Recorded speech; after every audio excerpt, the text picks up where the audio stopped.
So I got this juicer a few months ago and I absolutely love the fact that it's such easy assembly and it's very easy to clean.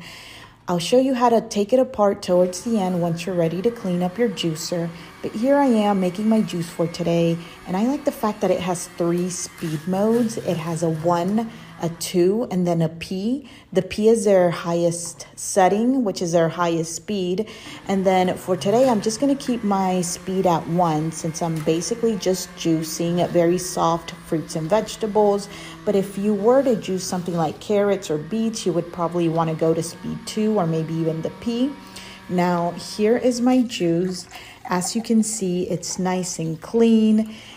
Very little foam, to no foam basically. And then here I am taking it apart, and you're gonna have to take off that lock and then remove the top part. Now it does come with a brush, and the brush is very handy for you to clean all the nooks and crannies, especially this part on the motor. Now here's my pulp.